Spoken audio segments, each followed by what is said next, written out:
Welcome back to Future Perfect. Fuel prices have been spiking nearly every week. Now, if you want to cut down on your expenses, recycled vegetable oil can actually be used as an alternative to diesel. Now, who would have thought that with just some minor modifications, we can eat fried food and save Mother Earth at the same time? It is often reported that Rudolf Diesel, the inventor of the diesel engine, made his machines to run on peanut oil. It reportedly worked so smoothly that the French government at the time thought of mass-producing the earth nut, especially in its African colonies. But in the early 1900s, the oil byproduct derived from refinement of petroleum was cheaper to buy in bulk. These days, that byproduct is known as diesel fuel, whose price gets more expensive by the liter. It is only about 30 years ago that German engineers developed SVO, or straight vegetable oil systems, that allow diesel engines to run on vegetable oil. During the last decade, SVO systems have also picked up popularity in the US. The Philippines is not left behind in this development. There's a backyard filtration plant and fuel station in Makati that offers an alternative to diesel. Chips Guevara, owner of Alter Energy Systems Incorporated, collects waste cooking oil from the community and, using his machine, filters the oil and makes it usable for engines. This is my shop, and I have these are my two jeepneys that are running on vegetable oil. Okay. And this is really what one of my advocacies are for this business. I actually get a donation of used cooking oil from a coal power plant. Okay. In Mauban, Quezon. Yeah, so because they emit a lot of carbon. This is one of their ways of trying to give paying it back. Paying it back. Paying it back. I like that concept. Yeah, I like that concept. So we don't. Most people sell their used cooking oil, but they donate it. Well, I find out from our purchasing that he was buying our liters and liters of cooking oil, used cooking oil. And you were curious, inaano nyo ba talaga yan? We asked him, what are you going to do with that? And we found out that he is using that to run diesel engines of the jeepneys, ordinary jeepney. Okay?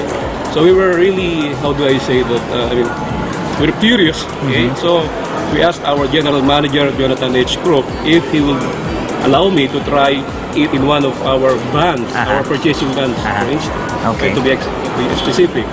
So we tried, and he did the modification, and after a while, it was a very successful CSR project. Vegetable oil is too viscous, and the temperature at which it becomes combustible is too high to be used as a direct diesel fuel substitute.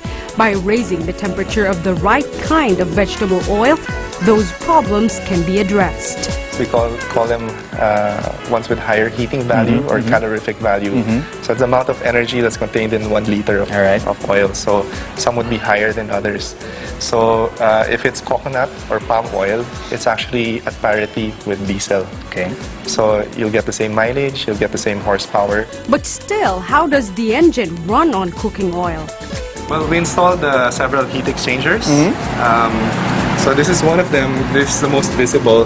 That's actually a fuel filter and a heat exchanger at the same time. Underneath, this is it.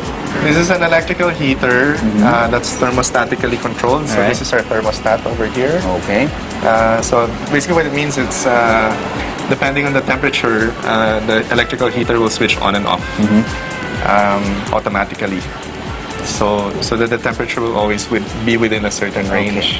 And that's what's critical here in the system. With the tremendous savings and environmental benefits that come with vegetable oil, the benefits of crossing over just keep piling up. Okay, like for example, we're buying from him 20 pesos per liter of WBO. And can you imagine how much is diesel fuel now? It's 48 pesos. Okay? Today, maybe tomorrow, maybe higher tomorrow. Yeah, of course. And if we're going to sell him our used cooking oil for 8 pesos, so that's less. So we can only use 12 pesos per liter of WBO. So Okay. That's a very, very good savings. The cost of the conversion kit, this design that I have right now is for light vehicles. So a jeepney or maybe a small SUV or some adventure or a Revo would cost about 35,000. That's my price for that. The cost of my fuel is 20 pesos per liter. Okay. And I've maintained the price for about 3 years now. Ang pinagkaiba lang dyan, yung presyo lang. Pero yung hatak parehas lang. So the next time you go out, don't be surprised if the smell of French fries and fried chicken seem to follow you.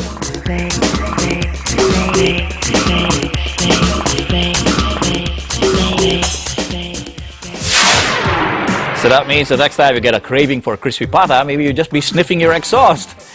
Well, an organization led by a group of former economic and finance officials is leading the campaign for free market reforms and opposition to plans to increase power rates for solar and wind energy producers. The Foundation for Economic Reform, or FEF, is instead urging the government to consider cheaper alternative sources of energy, such as biomass and run-of-the-river hydro. While the group is firm in its position against higher power costs, it's making it clear that it's not totally close to the idea of solar and wind power, but they say only when this is no longer cost prohibitive. And tonight we'll talk to members of the advocacy group and determine the country's options for alternative energy.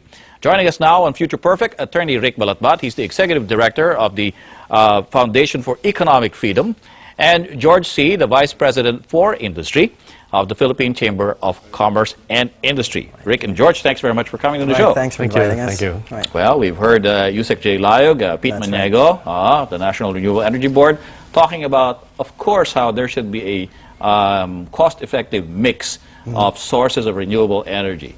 But right now, FEF, your idea is that we shouldn't adopt renewable energy technologies that are still immature and still very expensive. One of them particularly is solar. No, we're not saying we should not adopt. Right, yeah, right now. Just like what Senator Smerno was saying, off-grid, solar energy makes sense. Okay. Because off-grid areas, the cost, the conventional energy is quite expensive as well, running as high as 18 centavos or 18 pesos So per solar kilowatt still hour. becomes cheaper. Yes, becomes competitive. So the avoided cost as against the cost of renewable energy is actually low or small. Yeah. So it makes sense on off-grid areas. Okay. And in fact, we have made strides already in rural areas that is off-grid. So for that, we are not opposing that. We're also not opposing if ever we develop made solar energy available to consumers directly through, having those cost-effective solar panels installed on your roof. Okay. So we're not against solar. What we are against is that solar being part of the on-grid. The on-grid mix, like what Yusek J was saying. That's what we're against. Because as of now, the cost of solar is prohibitively high compared to conventional sources, and even against other cheaper renewable energy, like hydro and geothermal. Now, what we're saying is that we should focus more on the cheaper technologies, which is available, and which is also renewable. No, and in fact, if you will check at the DOE publications, the Philippines has an untapped potential of 13,000 megawatts of hydro alone. For geothermal, it's closer to about 3,000 megawatts. Okay. Our total installed capacity now is around 15,000 megawatts. So just imagine if you develop the 10,000 megawatts alone for hydro, that's and then combine it with the existing 5,000 megawatts we have in the installed capacity that is renewable, you immediately reach 50%. Now, wouldn't hydro be, say, geographically limited? I mean, there are only certain parts of the islands of the Philippines that could conceivably receive the power generation through the transmission lines running, I don't know, from Mindanao to Visayas. Yeah, that's true. But that 13,000 megawatt is based from the Department of Energy. And so I'm assuming that they have considered that. No, It's not in the paper though. Yeah. No, so probably we should ask unfortunately, the Undersecretary has left. Yes. They had their chance. Yes. But, all right. Now, George, tell me something, because from the PCCI's point of view, of course, it would be good for business if electric rates were to come down. I mean, everybody has been talking about we have some of the highest electric rates in this region. Now, how does the PCCI look at the debate on what kind of renewable energy we should be investing in? The PCCI looks at it as a question of allocation. That means, like anything, given the limited resources of our country, we should be focusing on certain other priorities and waiting for the time when the when the renewable energy matures in terms of cost and in some aspects of it. As we say, in certain areas, even solar energy makes sense. Right now, the Philippines has, on average, double of the cost of electricity of our neighbors, and in some